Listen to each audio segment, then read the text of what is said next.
Hello, everyone. I'm Swati Hingorani with IUCN's Forest Conservation Program. I'm sure you've heard the term nature-based solutions. Over the next 10 minutes, I'll be breaking down what defines a strong NBS, sharing some examples of how they're being applied around the world, and how IUCN's vision for nature-based solutions will scale up and mainstream this approach. As young people, we have a real opportunity to change existing paradigms of development to make them more inclusive of the incredible ecosystems around us and the people in them. I hope that this presentation inspires you to become an advocate for nature-based solutions. So NBS is the term we use when we call for the protection, sustainable management, and restoration of ecosystems with a goal of addressing the major challenges we see around us, from poverty to food insecurity to the climate and biodiversity crises. Let's take a look at an example from China to illustrate what a large-scale sustainable NBS can look like. The Loess Plateau is named after the very fine, wind-borne sedimentary soil found there that is very susceptible to erosion. The area is home to over 50 million people, and deforestation, overuse, and overgrazing had led to some of the highest erosion rates in the world, and consequently, high levels of poverty. From 1994 to 2005, the Chinese government used several approaches to bring the landscape back to health. This included assisted vegetation cover restoration, supported natural regeneration of grasses, trees, and shrubs, and the management of sedimentation processes using scientific engineering and local knowledge. While it cost them USD 500 million, it lifted 2.5 million people out of poverty through generating short and long-term employment needed to implement the NBS. You'll notice I mentioned local knowledge as a key part of the NBS used in the Loess Plateau. Local communities who live in and around ecosystems are critical to a successful NBS, and this approach of community-centric and community-driven NBS is at the heart of one of IUCN's most exciting flagship initiatives, the Barn Challenge. The Barn Challenge is a global goal to bring 150 million hectares of degraded and deforested landscapes into restoration by 2020 and 350 million hectares by 2030. It was launched by IUCN and the government of Germany in 2011, and to date we have 63 commitments of over 172 million hectares.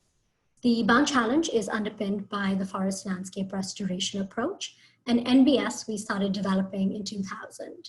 FLR is the ongoing process of regaining ecological functionality and enhancing human well-being across deforested or degraded forest landscapes. Now, why is this important? The world's forests hold mind-boggling amounts of nature. They cover just 30.7% of the world's surface, but they hold 80% of the world's biodiversity on land. And they produce 40% of the world's oxygen and absorb 2.4 billion tons of CO2 yearly. That's 1/3 of annual CO2 released from burning fossil fuels. Forests are crucial for people too. 300 million people worldwide live in forests, and 1.6 billion depend on them for their livelihoods. They act as a source of food, medicine, and fuel, and 3/4 of the world's accessible fresh water comes from forested watersheds. To bring this point home, let's take a look at Ghana's Etewa Forest Range.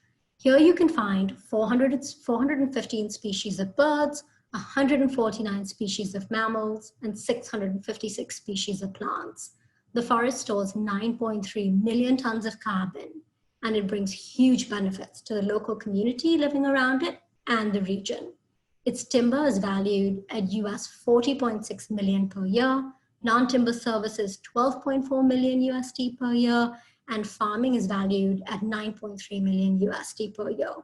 Yet it is facing huge threats, and we see a rate of 33% forest loss in the last 20 years. When we zoom out and we look at the bigger picture, degradation through human activities is negatively impacting at least 3.2 billion people. By 2050, land degradation and climate change are predicted to reduce crop yields by an average of 10% globally and up to 50% in certain regions, and could force up to 700 million people to migrate. According to the latest special report of the IPCC, the world needs an increase of 1 billion hectares under forests to keep global warming below 1.5 degrees Celsius. And the UN has also just announced a decade of ecosystem restoration from 2021 to 2030. The Bond Challenge can help us reach these goals.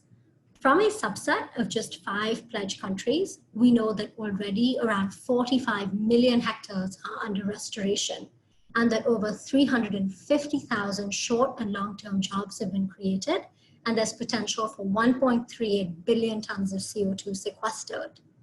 In Ghana, for example, 2 million hectare FLR pledge, just under 240,000 hectares were brought under restoration between 2016 and 2018, and almost 90,000 jobs were created. Bangladesh launched a social forestry program through which they successfully planted over 84,000 hectares of degraded and denuded land and around 69,000 kilometers of strip plantation. There were over 650,000 beneficiaries, out of which 120,000 plus were women. And as of March 2018, about US 34 million was distributed amongst 150,000 beneficiaries, and through social forestry, the government earned revenue worth US 40.3 million approximately. So it's clear that investing in NBS approaches can help address climate mitigation and adaptation while simultaneously producing many other benefits for people and nature. It's estimated that NBS can provide over 1/3 of the mitigation action needed to help countries meet the Paris Agreement. And IUCN's research found that more than 30 countries have included an NBS commitment in the nationally determined contributions they submitted to the UNFCCC. So NBS are this no-regret solution key to a sustainable future. So why do we see a lack of at-scale sustainable interventions in place? Why is there a lack of complementarity with traditional approaches and integration into business as usual? Until now, there has been no consistent or reliable way to measure what constitutes an effective NBS, to design sustainable actions on the ground and monitor their progress. To fill this gap, over the last 2 years, IUCN has been collaborating with stakeholders from 100 countries to develop a facilitator framework to ensure that NBS reach their potential.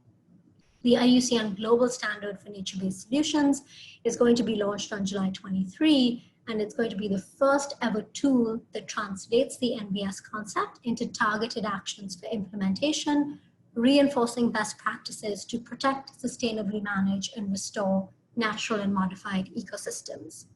I'll end by reiterating that NBS provide a pathway to a sustainable future. And I encourage each and every one of you listening to this webinar to identify an NBS that you can champion where you live. Thanks so much for listening.